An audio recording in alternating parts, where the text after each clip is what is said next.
Terima kasih atas kesempatannya adik-adik sekalian saat ini. Jadi di sini saya sebagai mahasiswa, insya Allah nanti akan sebagai calon guru BK.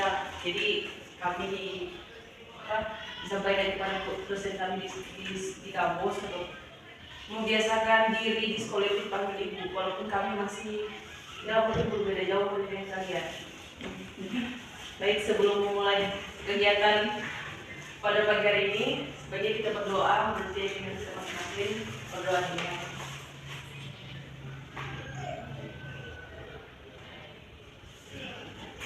Selesai. Ya,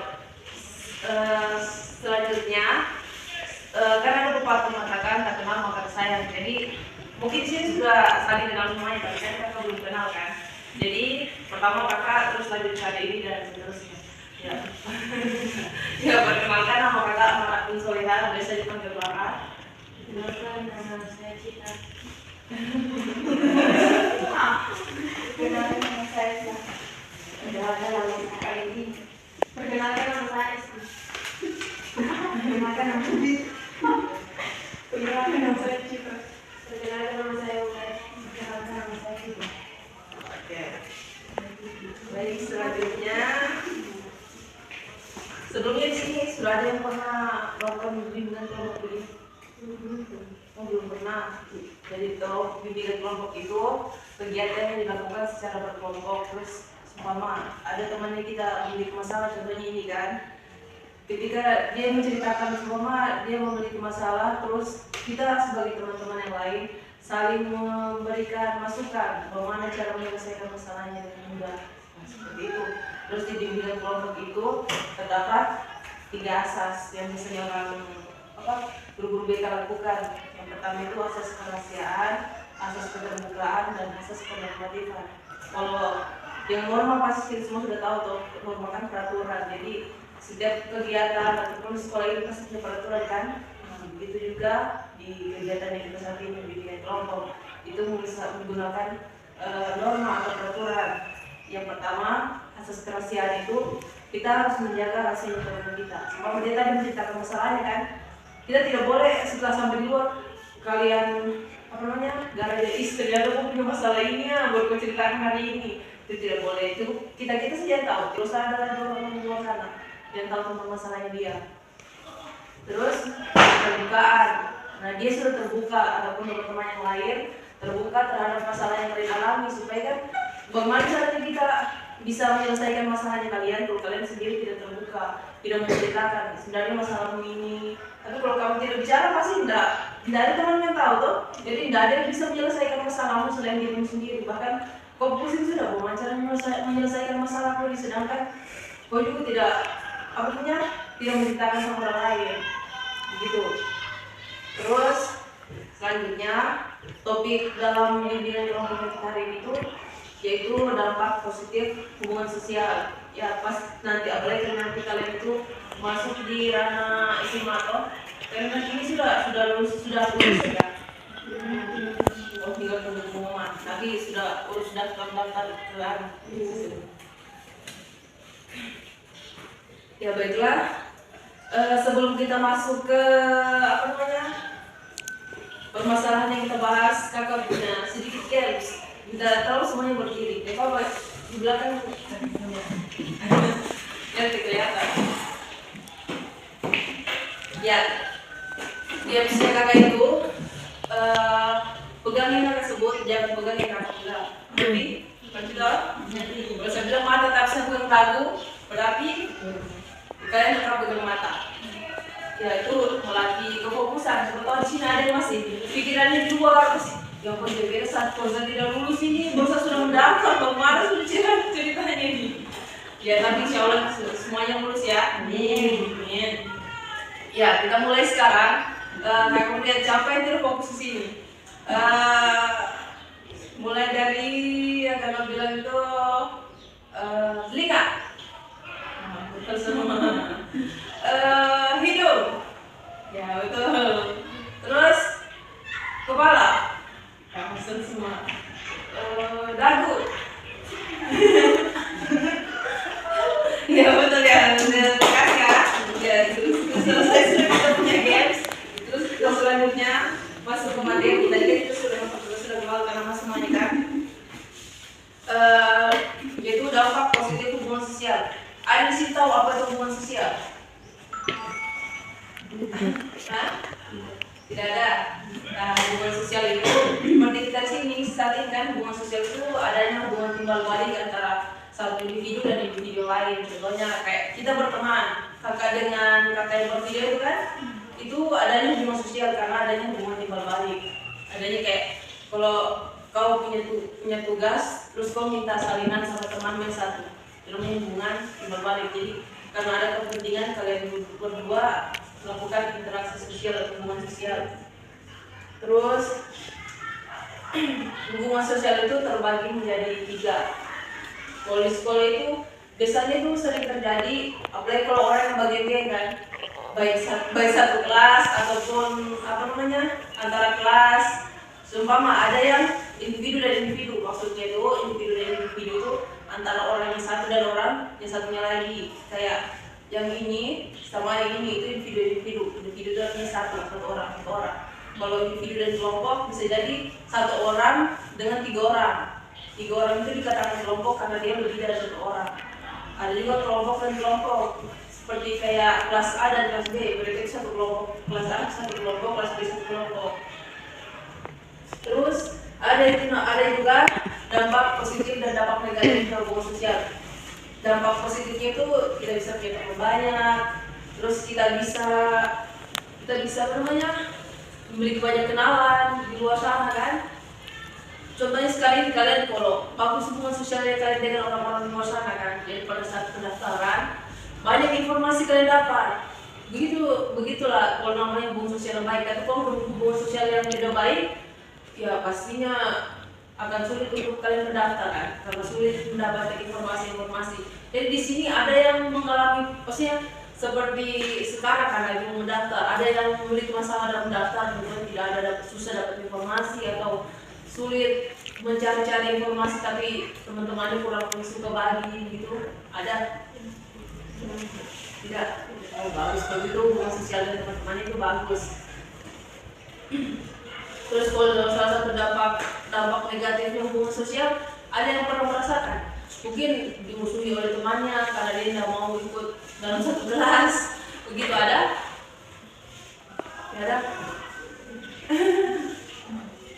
Atau yang karena dia kurang bergaul akhirnya dia di teman-temannya tidak tahu dia itu bagaimana, cuma dia malas sekali bergaul dengan temannya, akhirnya dia jadi bahan bully ya, gara-gara karena kurang bagus interaksi dengan temannya kan. Akhirnya dia jadi bahan di kelas, bahan gosip.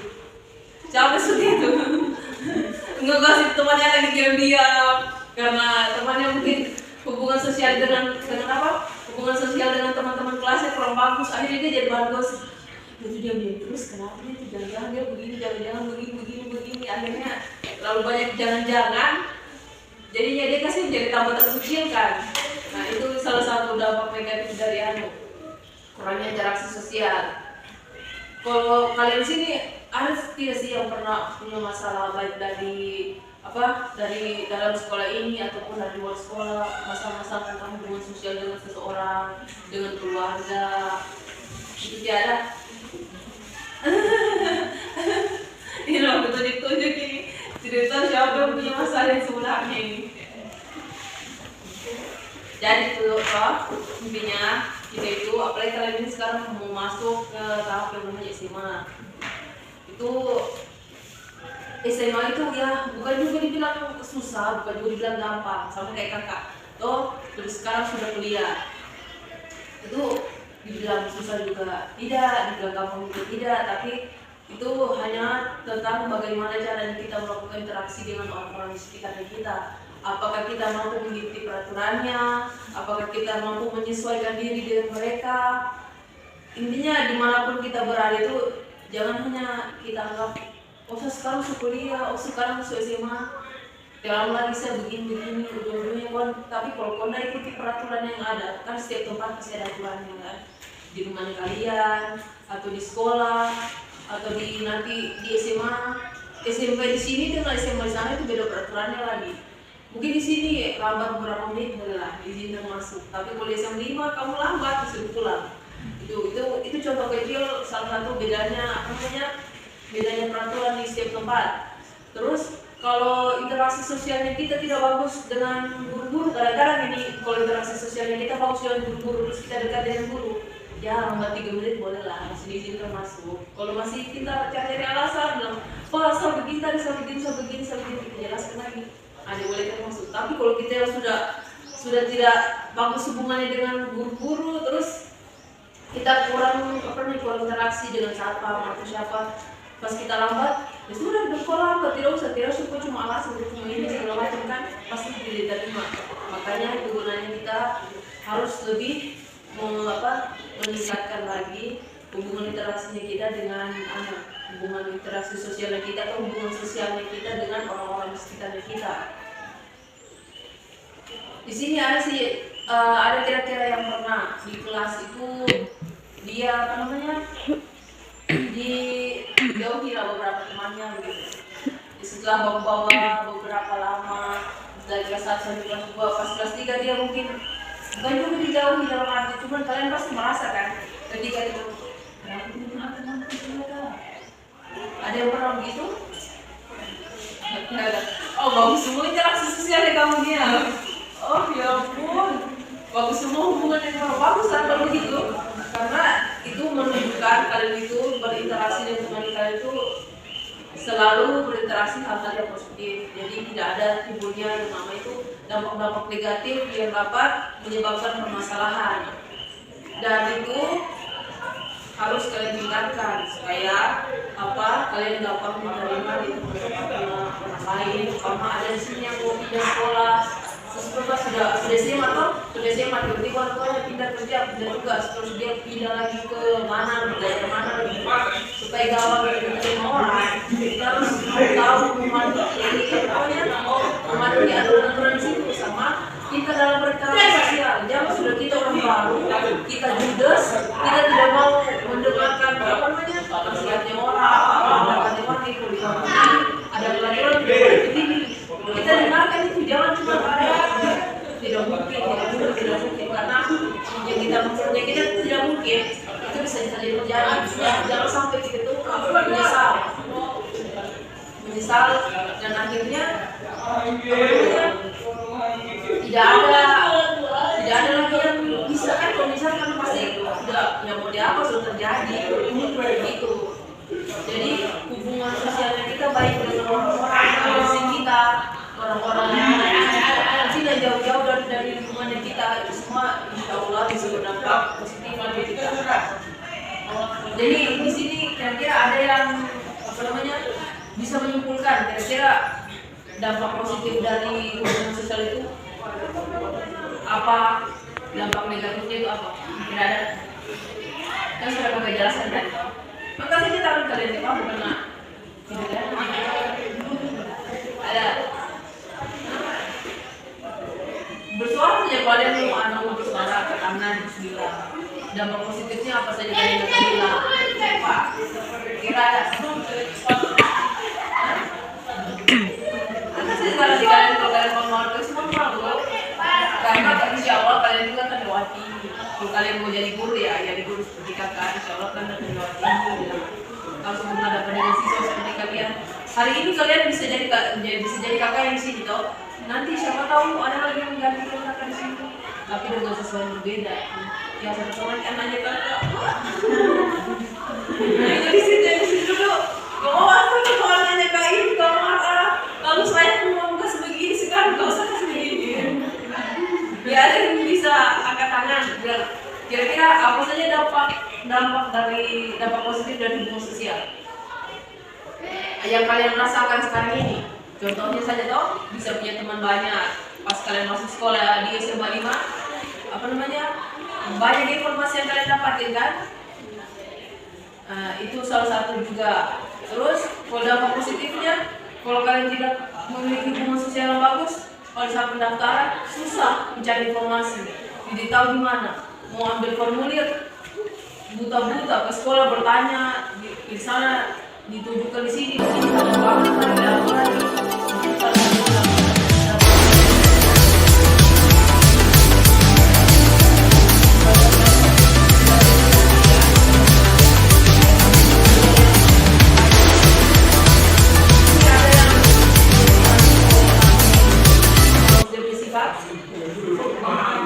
Ada pasti kan di sekolah pasti banyak gitu kan.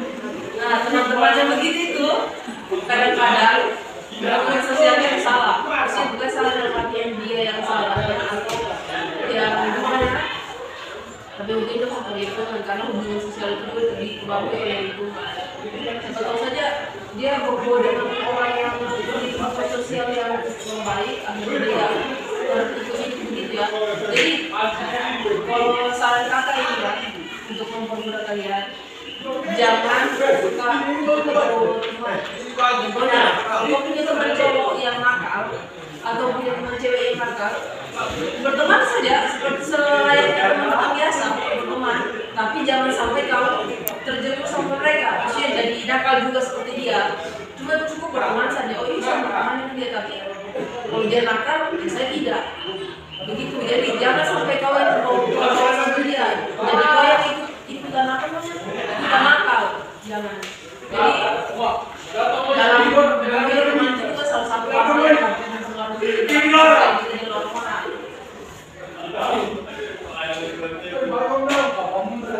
Selanjutnya lagi, kira-kira kalau kalian punya teman laki-laki yang nakal-nakal itu, menurut pendapat kalian dia bagaimana sih hubungannya dengan guru, dengan apa namanya, dengan teman-teman di kelas sebelahnya atau dengan guru-guru apa KPL yang lain begitu, mungkin pada saat ada KPL yang lain begitu kan kalau nakal pasti dia semuanya dijailin ya. Kira-kira hubungannya dengan guru bagus seperti itu? Iya kan? Karena dia selalu buat masalah. Jadi makanya hubungan sosialnya dengan guru itu kurang bagus. Nah, alhamdulillahnya Kak Ato, semoga yang kalian sampaikan ini benar. Kalau kalian itu memiliki hubungan sosial, insya Allah semuanya bagus ya. Tidak ada yang memiliki masalah. Jadi hanya ya kalian tingkatkan lah, kalian tingkatkan supaya cara kalian melakukan hubungan sosial yang positif itu makin meningkat dan tidak berkurang sampai SMA, karena itu kan insya Allah itu memiliki dampak positif yang apa namanya, yang baik untuk kalian, kayak mau masuk kuliah banyak informasi, masuk SMA juga begitu mudah dapat informasi. Kalau kalian hubungan sosial kalian bagus sesama siswa, sesama angkatan, itu kalau bagus, insya Allah kalian lebih dipermudah lagi jalannya dalam mencari informasi. Ya baiklah, mungkin hanya sekian itu saja yang kakak bahas hari ini mengenai hubungan sosial. Lagi pula dari tadi kakak bertanya nih semuanya diam saja. Ada pun yang menyahut. Kalau ditanya ada teman yang beli pesan, ada, tapi kalau kalian kayaknya kalian benar tadi ini hubungan sosialnya kalian alhamdulillah baik-baik semua ya. Hanya perlu ditingkatkan saja dengan, karena kan kalian sudah masuk SMA toh, jadi tingkatkan lagi hubungan sosialnya dengan orang-orang sekitar. Jangan cuek-cuek gitu. Jangan cuek-cuek supaya orang itu tidak cuek sama kita. Jadi sekian untuk hari ini. Lebih dan kurangnya mohon maaf. Kakak ucapkan banyak-banyak terima kasih karena sudah bersedia mengikuti kegiatannya kakak lakukan hari ini. Ya, apabila kita butuh hidayah, wassalamualaikum warahmatullahi wabarakatuh. Waalaikumsalam warahmatullahi wabarakatuh.